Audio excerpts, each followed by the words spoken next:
Good afternoon, Canisius High School. It is Andy Deyell, your Vice President for Institutional Advancement, back with another episode of Conversations with Canisius, our regular web series where we check in with our alums all over the United States and see what they've been up to since their time here at 1180 Delaware Avenue. I am joined today by a very special guest. He's actually in Boston today, or in Massachusetts, although he practices law from Washington, D.C. Today we are joined by Dick Griffin from the class of 1973. Dick has been an attorney for over 40 years, and he's currently of counsel at the firm Bredhoff Kaiser in Washington, D.C. Dick, welcome. Thank you very much, Andy. I'm happy to be here. We want to get into your story. There's three generations of, at least of Griffin men who are practicing attorneys and who are doing great things in the social justice realm. And I really want to get into that, as well as some of your career and your appointment by President Obama. But before we can get into all of your current work, take us back in time. If you're a graduate of the class of 1973, that means in 1969, you were looking to go to high school and you chose Canisius High School. Tell me a little bit about how you knew about Canisius and why you chose to come to Canisius High School. Well, my father had graduated from Canisius, and he was the first person. I'm not sure if his father actually went to high school or not, but in any event, my father went to Canisius High School, was a very proud and active graduate of the school, lived in Buffalo his whole life, and I don't really recall there being much choice involved. The only question was if I did well enough on the entrance exam to get in. I grew up in North Buffalo near the zoo, and I would have gone to Bennett if I hadn't gotten into Canisius, but I did get in, and I don't really recollect much choice, frankly. That sounds a little bit like my path. Yeah, and I was the oldest son, and I am Dick Jr. So fathering, I was lucky to follow in my father's footsteps in many regards, and going to Canisius was certainly one of them.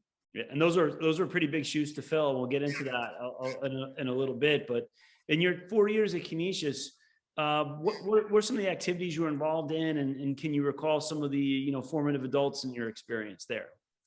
Yeah, I was a very eager and very unskilled athlete. So I got cut from football, basketball, and freshman football, basketball, and baseball. I did, they used to have a program that the Buffalo Evening News ran in the city parks where they gave you free tennis lessons. And I had learned how to play tennis in that program when I was 10. And I was good enough to make the tennis team. So I played tennis for 4 years. I was a very bad cross country runner for 2 years. I also had played club hockey, and the school reformed a team my senior year. So I played hockey with some unbelievably good hockey players. I was bad, but I was with good players. And I also ended up rowing my senior year. So those were the sports. I was Father Sullivan asked me, and I was happy to get on the Citadel board with one of the great editors in chief in the history of the Citadel, Scott Barry, who's a close friend of mine and a great guy. So I did the Citadel, and between sports in the Citadel and attending, I got cut from all those teams, but I went to all the games. And in those days, and I'm sure it's still the case, but in those days, it was a big social event to go to football games, and riding the bus with people down to Lackawanna to play for the Timon game. And so those were my activities. The adults that I remember influencing me, Father Sullivan, Pat Sullivan, who taught English and also taught and was also the Citadel moderator. Father Nauman, I left out, I was in 2 plays in very minor parts, but really, really enjoyed that. Father Nauman was so far ahead of his time. I think we did the the United States student premiere of Rosencrantz and Guildenstern Are Dead. I was in that, which was fabulous. And I was also in Midsummer Night's Dream, which was great. And then the other teacher who probably influenced me the most was Tom McPherson, who taught the advanced history course, Advanced American History, which was a very rigorous course and stood me in good stead. I ended up majoring in history in college. So I'd say those people were very influential, probably. And how would you say your time at Canisius prepared you for sort of your life and career? What were some of those, big lessons that you took away from the school? That's a very good question. I've thought about that recently because I'm just amazed by the way public discourse goes. And we have these people who show no humility, show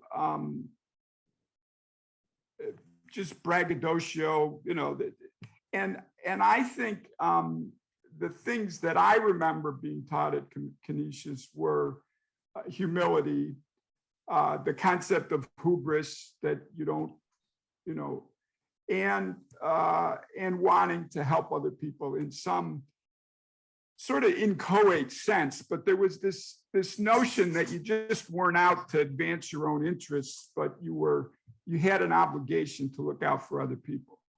I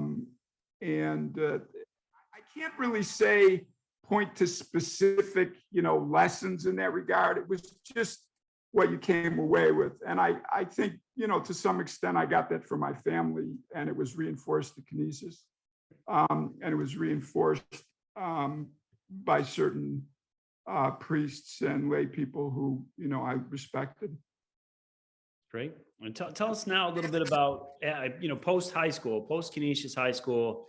You matriculate to Yale, and you go to law school. Tell us a little bit about your experiences at both Yale and I believe it was Northeastern. Is that where you went for law school? Yeah.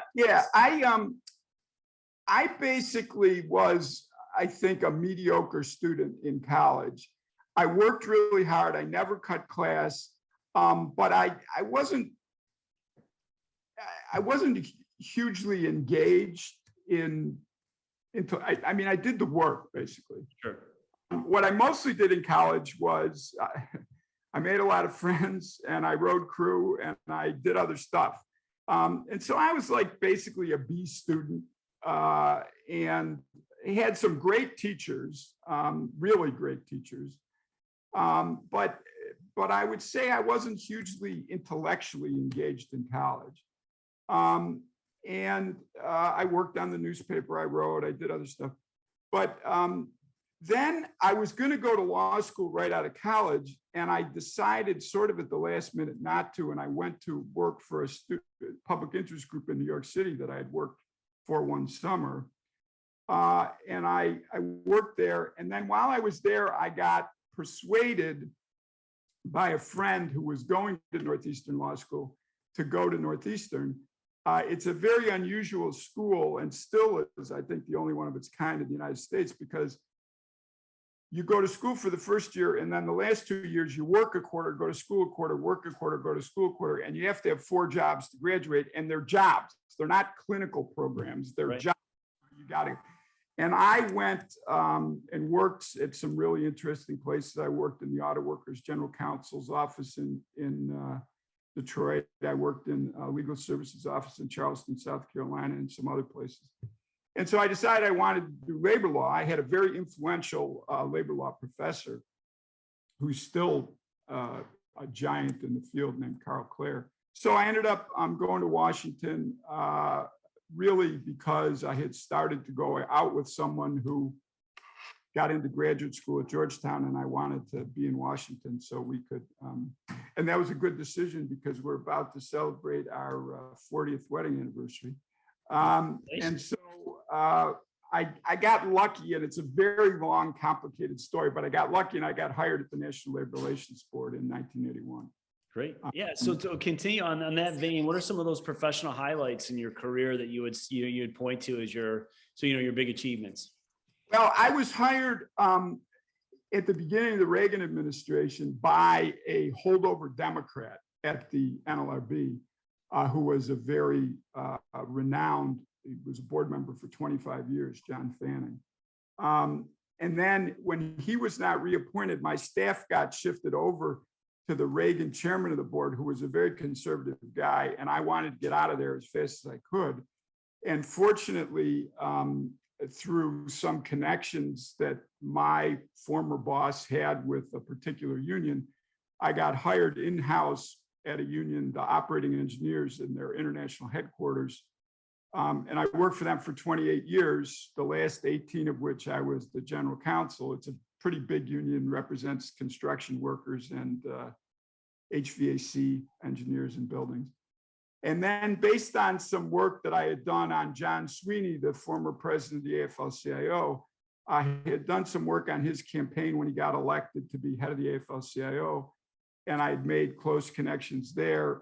And during the Obama administration, they were looking for some people who were interested in work, being board members. And so I went through the process and ultimately was nominated. I was not, actually didn't go through the regular process. I was recess appointed by President Obama. There was a subsequent legal challenge to our appointment that went to the Supreme Court, and it turned out I was unconstitutionally, his appointment of us was determined to be unconstitutional. But in the interim, as part of a deal that was worked out, my nomination was withdrawn as a board member, but submitted for general counsel, which is the chief prosecutor, the chief administrative officer of the agency. So I actually got confirmed for that job by the Senate and held that job from 2013 to 2017. And then after President Trump was elected, I didn't get renominated. So I went into private practice, where I've been the last 4 or 5 years representing employees and unions. Sure.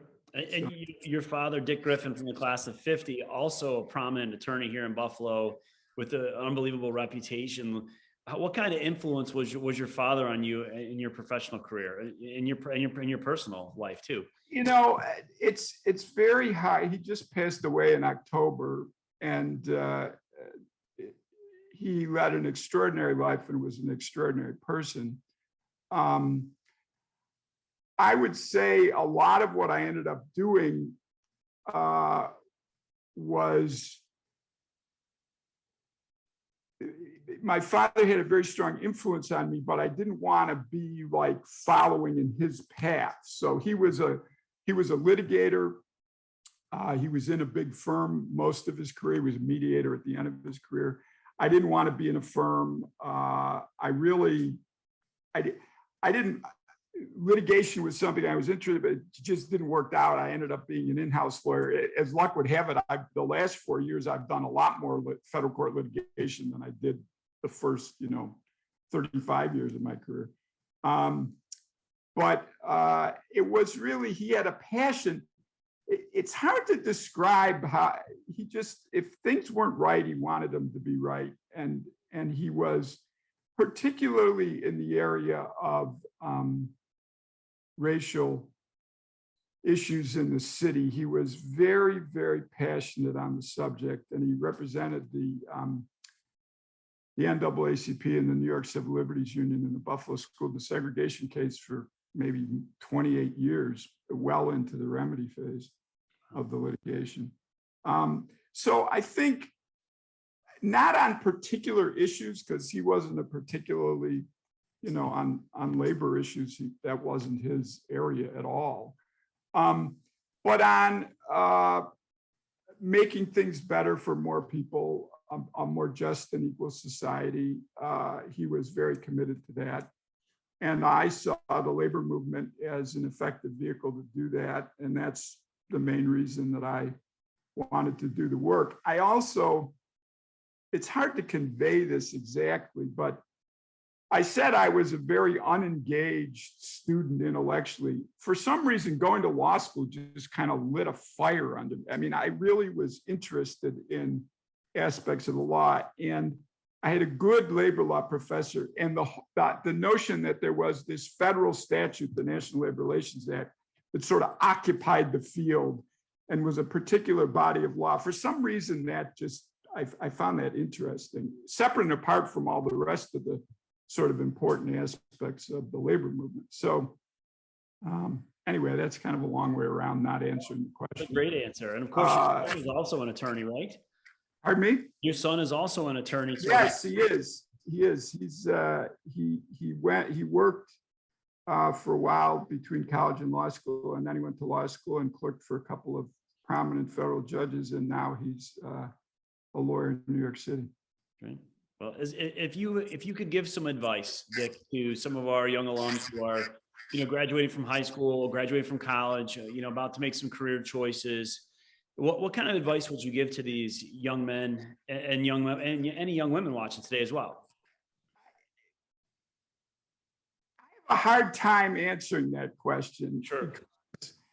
I think there's this notion now, and maybe there was the same notion before, but it seems to be very current now, that you can sort of plan your way to an end result. And my experience was exactly the opposite. Everything that ever happened to me was completely serendipitous. So I think what I would say is be open to possibilities. I also think that, and the advice that I give young law students, which I think is a good thing for people to understand, is as you go through life, you're going to want people to vouch for your bona fides. And the way people vouch for your bona fides is if you do a good job in whatever you're doing with respect to them, and you maintain a good relationship with them.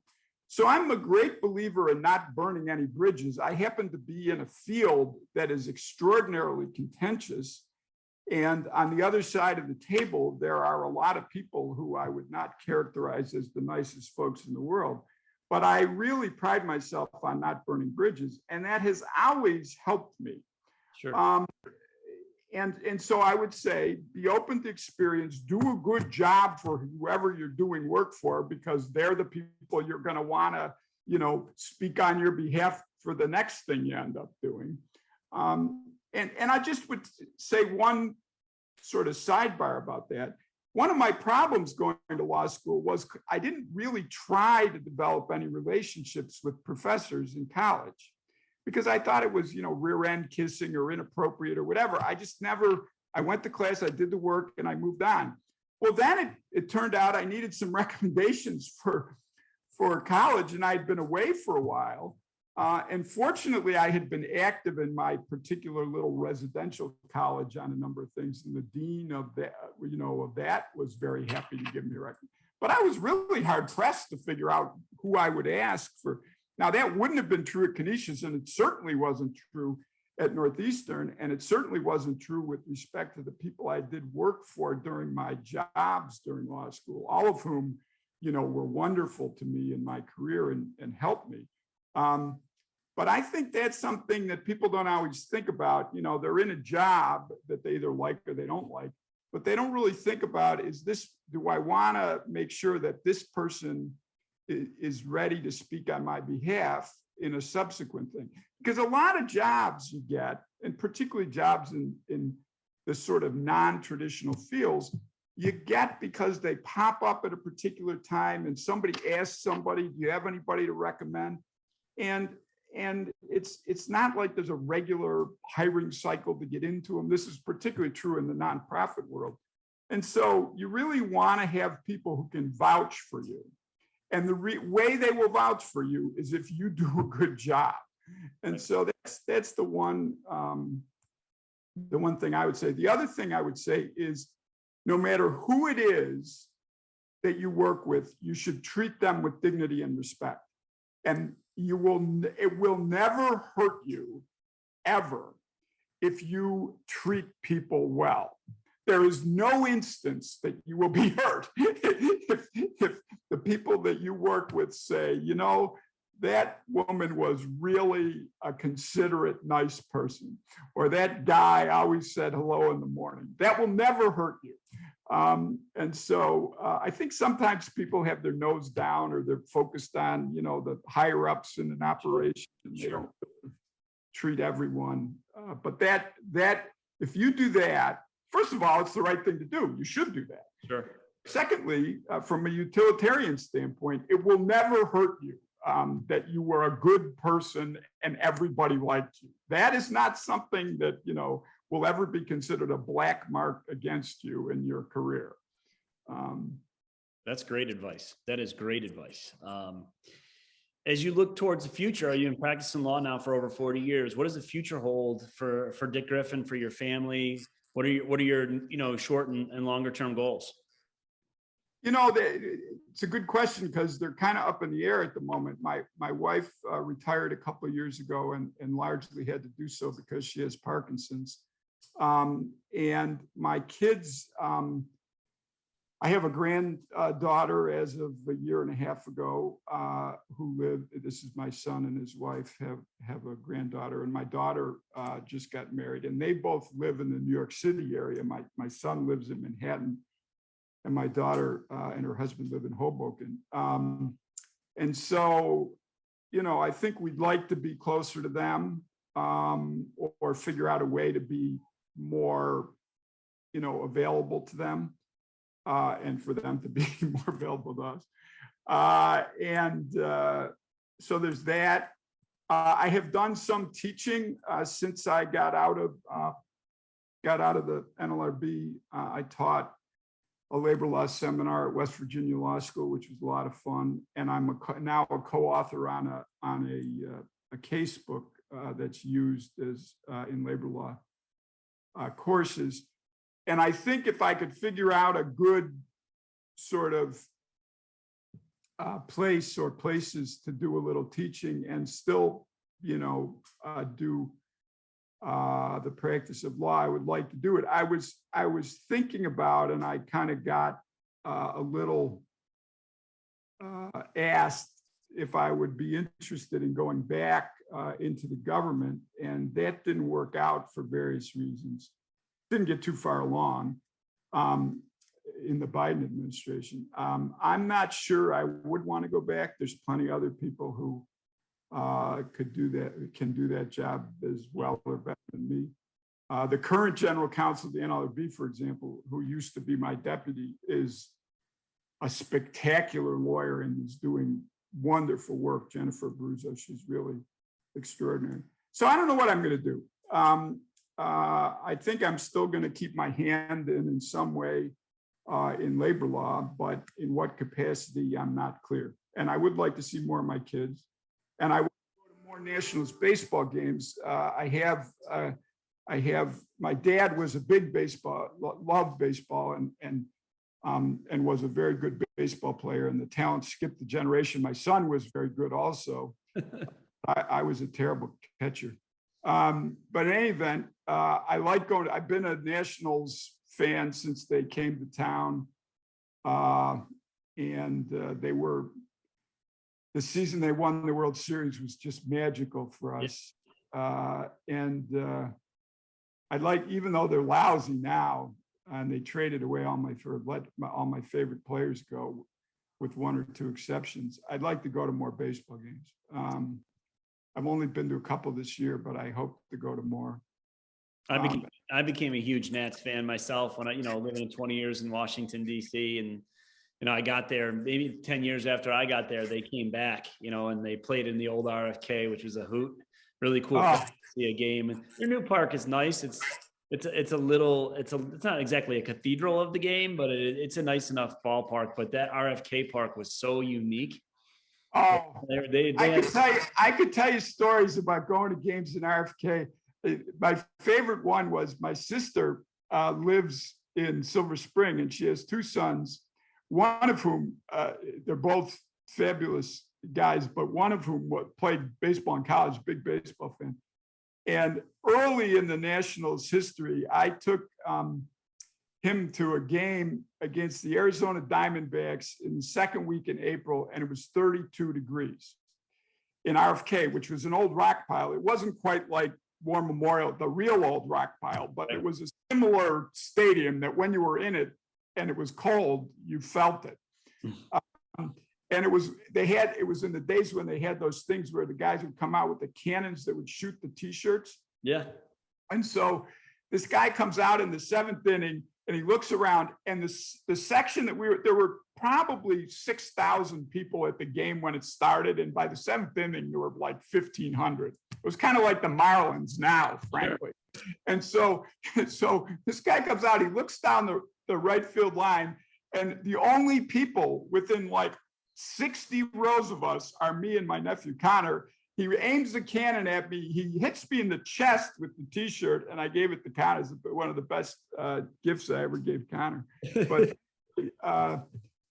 yeah, no, but I have so many great, don't get me started on the Nationals because we'll be here forever, but I have a lot of great memories. And that season they won the World Series, that was magic. We were there. Yeah. My wife and I were at the game, the wild card game, when Juan Soto hit the ball that went through the Brewers outfielder's legs. And I mean, we drove home and we were saying, I can't believe they won that game. I can't believe they won that game. I can't believe they won that game.